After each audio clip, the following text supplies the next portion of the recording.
Saludos en el precioso nombre de nuestro Señor Jesucristo. Esta es la unidad 2. Vamos del curso El Catecismo Discípulos de por vida. Vamos a ver la primera tabla de la ley. Pero antes de entrar en los primeros 3 mandamientos, una introducción en lo que es la ley propiamente y la distinción con el Evangelio. Dios dio su ley a las personas y lo hizo de 2 maneras.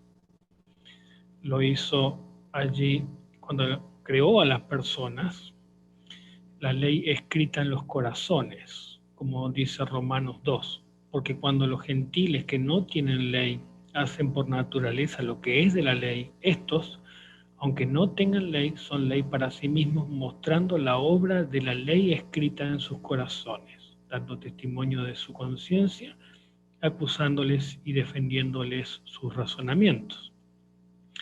Y la segunda vez que Dios dio la ley a las personas fue después de la caída en pecado, como dice Deuteronomio 10:4, en el monte Sinaí, y escribió en las tablas conforme a la primera escritura los 10 mandamientos que Jehová os había hablado en el monte del medio del fuego el día de la asamblea, y me las dio Jehová, escribe allí Moisés. Entonces, básicamente la ley escrita en los corazones es corrupta o está viciada por causa del pecado. Tenemos la santa voluntad de Dios que determina cómo debemos ser, qué debemos hacer y qué debemos dejar de hacer. Como dice Miqueas 6:8, oh hombre, él te ha declarado lo que es bueno y qué pide Jehová de ti, solamente hacer justicia y amar misericordia y humillarte ante tu Dios. ¿Qué debemos hacer? ¿Cómo debemos ser? ¿Y qué debemos dejar de hacer? Dice en la fórmula de Concordia: únicamente creemos, confesamos y enseñamos que la ley, en su sentido estricto, es una doctrina divina, en la que se revela la justa e inmutable voluntad de Dios en lo que respecta a cómo ha de ser el hombre en su naturaleza, pensamientos, palabras y obras para que pueda agradar a Dios. Y ella amenaza a los transgresores de los preceptos divinos con la ira de Dios y el castigo temporal y eterno. Pues como escribe Lutero, para combatir a los antinomistas, a los que no prestan atención a la ley, todo cuanto sirve para reprobar el pecado es ley y pertenece a la ley, cuyo oficio peculiar consiste en reprobar el pecado y hacer que los hombres reconozcan sus pecados, ya que la incredulidad es la raíz y fuente de todos los pecados que deben ser reprobados y condenados. La ley reprueba también la incredulidad. La ley de Dios entonces escrita en el corazón, corrompido por una conciencia pecaminosa, y la ley de Dios escrita en las Sagradas Escrituras, siempre clara, revelada en los 10 mandamientos y que se resume en amor a Dios y al prójimo. El pecado es desobediencia a esa ley, es deuda, considerado como algo que debemos a Dios, rebelión perversa, culpa, maldad, iniquidad, y puede ser específico, implícito, puede ser por comisión o omisión, ¿no? Por aquello que hacemos o aquellos que dejamos de hacer. Entonces, lo podemos ver en una lista ahora larga.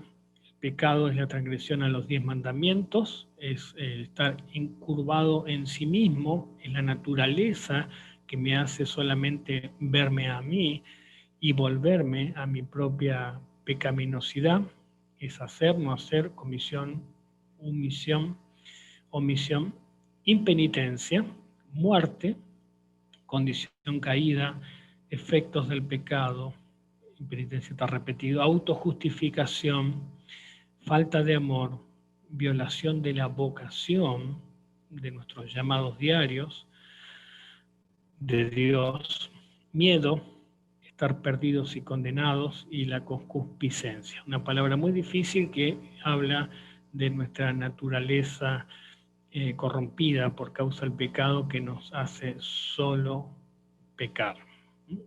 Entonces Dios reveló las dos tablas de la ley. La primera se resume y se dirige hacia Dios, y la segunda se dirige hacia el prójimo. Ambas se resumen en el amor. Amarás al Señor tu Dios con todo tu corazón, con toda tu alma y con toda tu mente, dice Jesús, y amarás a tu prójimo como a ti mismo. Dios y prójimo. Los tres usos de la ley fue dada a las personas por tres razones. Entonces la ley de Dios es siempre útil. La primera es, por la ley se puede mantener la disciplina externa contra la gente salvaje y desobediente, contra la gente que no tiene ley, para que mantenga la disciplina externa y la decadencia. Este es el uso del freno, y es el primer uso. Esto es para todo cristiano o no cristiano. En segundo uso, la gente puede ser conducida al conocimiento de sus pecados por la ley. El espejo me muestra cómo soy, el segundo uso. Y el segundo uso es condenatorio de la ley para el viejo hombre o la vieja naturaleza que uno tiene. Y el tercer uso, después que las personas se regeneran, aparece allí el Espíritu Santo, y la carne aún se adhiere a ellas porque no se han muerto, pueden por este motivo tener una regla fija según la cual deben regular y dirigir toda su vida. O sea, son de vuelta a los 10 mandamientos, pero bajo la nueva naturaleza, nacido de nuevo por el Espíritu de Dios, convertido, y el velo de Moisés se les ha levantado, ¿no? Caminan en la ley. Esto es para el nuevo hombre o la nueva naturaleza. Entonces, resumimos, el freno es para todos. De hecho, las leyes de los países se basan básicamente en los 10 mandamientos. El espejo también es para todos, para que nos veamos pecadores ante Dios. Solo va a reconocer a aquel que es guiado por el Espíritu, ¿no? Y la guía, la ley como guía, es solo para los cristianos. Dice Francis Piper, un dogmático, la ley es Dios condenando por causa de los pecados. La ley condena porque no podemos cumplir perfectamente. Y el Evangelio es Dios absolviendo o justificando por causa de Cristo. Es muy importante distinguir entre estas dos, ley y evangelio. Son dos doctrinas fundamentales que no van separadas, pero no van juntas en el sentido de mezclar, se distinguen. Dónde está la ley, dónde es el evangelio, y allí se separan, pero van juntas. Entre estas dos enseñanzas que van en paradoja, una paradoja, son opuestas, pero van juntas. Y se mantienen juntas, ¿sí? No mezcladas, y se reconoce la conexión que mantienen. Esto es fundamental para la vida de fe, y este criterio, esta doctrina de las Sagradas Escrituras se ve claramente en la distinción entre los mandamientos y el credo, ¿no? Vamos a ver brevemente algunas distinciones entre ley y evangelio. La ley exige obediencia. Haz esto, no matarás, no honra a tu padre y a tu madre, pide acciones. El evangelio no exige, sino que ofrece gracia, vida y salvación, entrega. La ley exige obras y condena cuando no son cumplidas, mientras que el evangelio justifica. Justificar significa colocar la vida de Cristo, su obra activa en beneficio del creyente. La ley tiene promesas condicionales, haz esto y vivirás. El evangelio, promesas gratuitas, que son dadas y otorgadas. La ley promete vida al que obedece la ley perfectamente, y el evangelio promete vida y salvación sin las obras de la ley. No vamos a ser salvos por cumplir los 10 mandamientos. Los 10 mandamientos nos llevan a Cristo, a su cumplimiento perfecto, y allí, por gratitud, es que vivimos la vida cristiana en este tercer uso. Pero aquí la ley justifica al justo, el que es perfecto, que no hay ninguno, dice las Sagradas Escrituras. El Evangelio justifica al injusto. La ley pertenece a la esfera del pecado, y no hay que mezclar eso, el Evangelio a la esfera de la gracia, y siempre relacionado con Cristo. La ley es un mensaje de ira y de arrepentimiento. El Evangelio es un mensaje de remisión de los pecados, o perdón de los pecados. La ley trae al pecador al conocimiento de su pecado y condenación. El Evangelio predica el perdón de los pecados a la conciencia tribulada. El Evangelio, la ley, juzga, condena y reprueba. El Evangelio salva y no reprueba o condena, solo salva. Entonces, en estas distinciones, las funciones de la ley no pueden ser transferidas al Evangelio. Ese es el problema que hay en muchas iglesias, que son legalistas. El Espíritu Santo trabaja a través de las dos, no a través solamente del Evangelio. Es necesaria la ley. La función principal de la ley es acusarnos de pecado, su segundo uso, para que seamos llevados al Evangelio, para aferrarnos y vivir a partir de Cristo. El Espíritu Santo usa la ley para guiarnos al arrepentimiento del pecado. El Espíritu Santo usa el Evangelio para darnos fe y mantenernos en la fe, es decir, la confianza en Cristo para nuestra salvación. Sin la ley, el Evangelio no puede ser comprendido, no significaría nada. Mensajes que son solamente evangelios no significan nada porque no está la ley. Sin el Evangelio, la ley lleva a la gente a la desesperación, los convierte en fariseos, en hipócritas santurrones. Dice Walter, no se divide bien la palabra de Dios cuando en la instrucción no predomina generalmente el Evangelio, la tesis 25. Entonces, en esta distinción es necesario que predomine la centralidad, y allí la centralidad es Cristo y su obra por todos nosotros, la salvación, la redención. Dicho esto, comenzamos con los primeros 3 mandamientos. Aquí tenemos unas imágenes donde vemos cada uno de los mandamientos gráficamente para que hasta los niños puedan entender esto. Entonces, el primero y el central, allí podemos ampliarlo y tenemos la idolatría, el tener otros dioses. Primer mandamiento. Según Lutero dice, no tendrás otros dioses delante de mí. ¿Qué significa esto? ¿O qué es esto? Debemos temer y amar a Dios y confiar en Él sobre todas las cosas. Así, tan sencillo lo dice Lutero, pero tan profundo. Entonces, no tendrás otros dioses delante de mí, tiene que ver con temer, amar y confiar en Dios. Esto es igual a fe. Temer, amar y confiar. Fe. El gran tema de los mandamientos para Lutero es la fe salvadora. Todos. Pero todos los mandamientos van a depender de este primero. Esto es reflejado en su extensa explicación del primer mandamiento en el Catecismo Mayor, así como su rol fundacional en referencia al Decálogo. Todos los 10 mandamientos se apoyan en este primero. La explicación del resto de los mandamientos es construida sobre el temor, amor, confianza demandados en el primer mandamiento. El primer mandamiento no se trata principalmente de no tener otros dioses, sino de tener al Dios verdadero. Todos los mandamientos fluyen del primero y el primero está insertado en cada uno de los mandamientos restantes, como lo ven en el manual. Al final de cada mandamiento está la relación con el primer mandamiento. En aquello que tengas en tu corazón, eso será tu Dios. Eso puede ser un ídolo.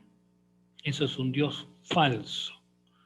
O puede ser Dios y el Dios verdadero. Dioses falsos o ídolos, la Biblia lo llama también esculturas, aquellas que son externas y groseras, ¿no? El servicio o la atención que las personas rinden a estos ídolos se llaman idolatría.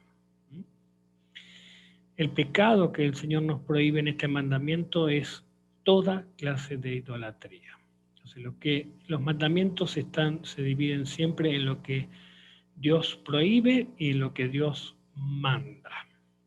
¿Qué prohíbe? Tener otro Dios en primer lugar antes que al verdadero Dios. Esto es llamado idolatría, que se divide en dos clases: idolatría grosera e idolatría sutil. Entonces, esto implica tanto al estimar y adorar a una criatura como al mismo Dios, y esto es más la sutil. La grosera tiene que ver con lo externo, imágenes. La sutil tiene que ver más bien con lo interno, uno mismo o una criatura, ¿no? O padre o madre, como dice Jesús. Eso es idolatría. Y allí tenemos los textos que nos hablan de esta diferenciación. Entonces, aquí vemos imágenes de idolatría grosera, el Baal, allí el gran abandono que hizo el pueblo de Israel cuando esperaban a Moisés bajar del monte. Especialmente en América Latina vemos la idolatría grosera en los santos y la adoración a los santos, o en los santos populares, el Gauchito Gil, aquí son ejemplos simplemente, o San la Muerte, como solamente ejemplos, ¿no? Ahora también podemos tener la idolatría sutil, que es el dinero. Y fíjense aquí la imagen del bautismo que ahoga a toda la persona, pero él quiere que no sea redimido su dinero, ¿no? Quiere separarlo. Lo que ordena Dios ahora en el primer mandamiento: temer. Temer significa tener miedo por causa de los pecados y también significa reverencia santa. Dios, amar, significa Dios es lo más importante y sublime, y confiar significa dependencia total. Entonces, por causa de los pecados, tememos a Dios y hay una reverencia, hay un respeto santo por lo que Dios, y por causa de que Dios nos ha amado primero en Jesucristo, allí podemos amar, y por sobre todas las cosas la confianza, ¿no? Significa dependencia total. Esto es fe. Sí y que no del mandamiento. Sí, temer, amar y confiar, Dios por sobre todas las cosas. No idolatría, grosera o abierta, sutil o secreta. Este es el resumen. Vamos al segundo mandamiento. Allí vemos en nuestra imagen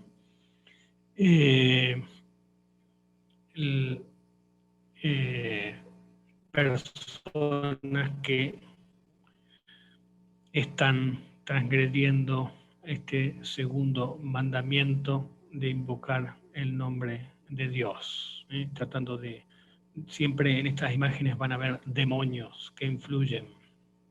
Dice Lutero, el segundo mandamiento: no tomarás el nombre de tu Dios en vano. ¿Qué significa esto? ¿O qué es esto? Debemos temer y amar a Dios y por lo tanto no maldecir, ni jurar, ni hechizar, ni mentir o engañar en su nombre. Mas debemos invocarlo en todas las necesidades, orarle, alabarle y darle gracias. El primer mandamiento habla de Dios y este segundo mandamiento habla del santo nombre de Dios. ¿Qué prohíbe Dios? El uso indebido de su nombre. Maldecir, por ejemplo, es blasfemar a Dios. Invocar sobre uno mismo o sobre otros la ira de Dios. Jurar en el nombre de Dios es invocar a Dios como testigo de verdades y vengador de falsedades. Jurar en vano. Jurar cuando no es necesario ni está en juego el nombre de Dios. Hay otras ocasiones en las cuales somos demandados a jurar, por ejemplo, en un juicio, se jura sobre los santos evangelios o sobre el nombre de Dios, o cuando se jura a la bandera. Aquí tenemos diferencia con los testigos de Jehová y otros que se dice que no deben jurar en ningún momento. Sí, hay momentos en los cuales sí. Ahora, jurar y mentir es un pecado grave. Entonces, jurar en falso, cruzando los dedos, como decimos, te lo juro por Dios, o fácilmente el nombre de Dios está allí. Jurar sin necesidad. Dios también prohíbe el hechizar, la hechicería en el nombre de Dios. Por ejemplo, tratar de adivinar el futuro, horóscopo, tarot, brujas, etc., ¿no? Prohíbe hablar con los muertos, que en realidad son espíritus malignos, porque en realidad no tenemos contacto con los muertos. Usar amuletos para la suerte, como cintas, pulseras mágicas, etc. Esto entre otras formas de hechicería. Y hay formas groseras y formas sutiles, ¿no? Y también nos prohíbe mentir o engañar, que es el adornar una falsa doctrina o una vida impía con la palabra y el nombre de Dios. Este es uno de los pecados quizás también favoritos de los creyentes. En otros términos, es enseñar ideas humanas como si fuesen palabra de Dios, o fingir ser cristiano cuando en verdad no se es.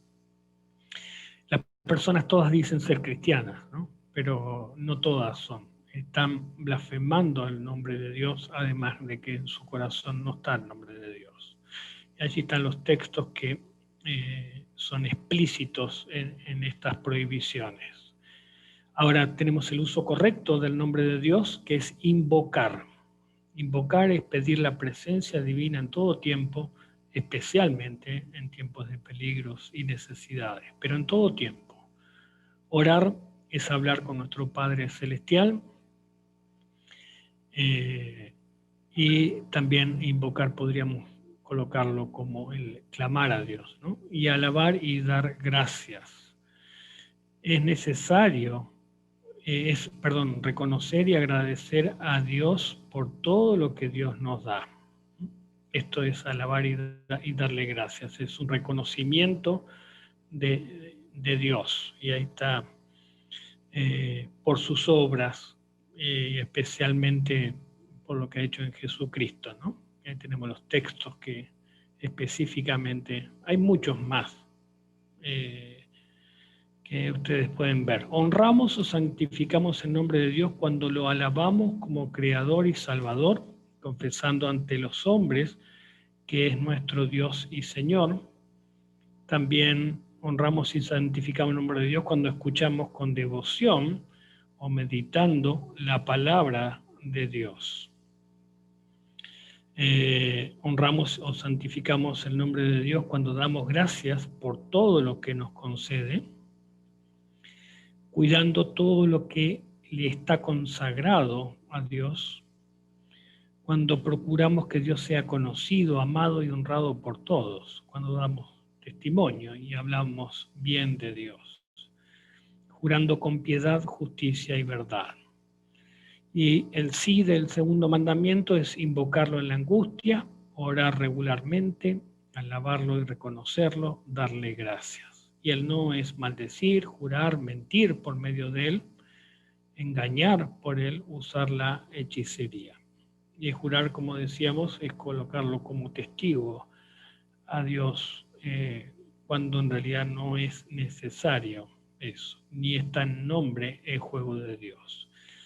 Aquí vemos ahora al tercer mandamiento, yendo a la iglesia a escuchar mientras otros están por los caminos. Santifica el día de reposo. ¿Qué significa esto? ¿Qué es esto? Debemos temer y amar a Dios y por lo tanto no tener en poca estima su palabra y la predicación de esta, mas debemos tenerla por santa, oírla y aprenderla de buena gana.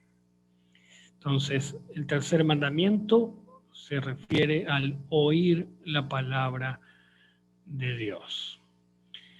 El día sábado, el día reposo, se cumplió en Cristo y a partir de Cristo todos reposamos y vamos a ir a un reposo eterno. A partir de Cristo, Dominus Dei, es el día del Señor a partir de su resurrección. ¿Qué prohíbe Dios en el tercer mandamiento? El desprecio de la palabra. Principalmente no asistir a los servicios divinos, no prestar atención a la palabra o ignorarla, no dar el valor o la importancia. No oír la palabra es igual a incredulidad. O muchas veces el desprecio pasa por la persona que nos predica o nos enseña la palabra. Y allí están los textos a los cuales apunta el desprecio de esta palabra. ¿Qué ordena Dios? Tenerla por santa. Cuando alguien me está predicando, enseñando, tenerlo por santo, oírla y aprenderla de buena gana. Retener la palabra de Dios, masticar la palabra de Dios, tenerla diariamente. Por supuesto, ir a oírla a la iglesia, al servicio divino, junto con toda la iglesia. Estas son las acciones con la palabra de Dios, y allí están los textos en los cuales nos fundamentamos. El domingo es el día del Señor. En el Nuevo Testamento ya podemos ver esto, como aparece también en el manual. El día es el día o la nueva creación en Cristo. El domingo es la unidad constitutiva de la vida cristiana y del año litúrgico. Es el primer indicio o polo, es el ritmo de la semana, es el primer día de la creación. Dios dijo haya luz, ahora es el primer día de la nueva creación. Y es atestiguado por los 4 evangelios. Jesús resucitó el primer día de la semana, el día que Dios separó la luz de las tinieblas, y ya podemos ver en varios textos que anteriormente fueron citados que los primeros cristianos se reunían en el día del Señor o el domingo. Los nombres son primer día de la semana, día del Señor, el octavo día, el Señor de los días, o en otros idiomas es llamado el día del sol, ¿no? O el día del sol de justicia que es Cristo. El sí y el no de este tercer mandamiento, fundamentado en la palabra, tenerla por santa, oírla y aprenderla de buena gana. El no es no tenerla o tener poca estima en realidad, ¿no? Muy bien, hermanos, hermanas, hemos llegado al final de esta primera tabla en la segunda unidad del curso El Catecismo, Discípulos de por vida. Que el Señor los siga bendiciendo y fortaleciendo en esta enseñanza fundamental de la fe cristiana.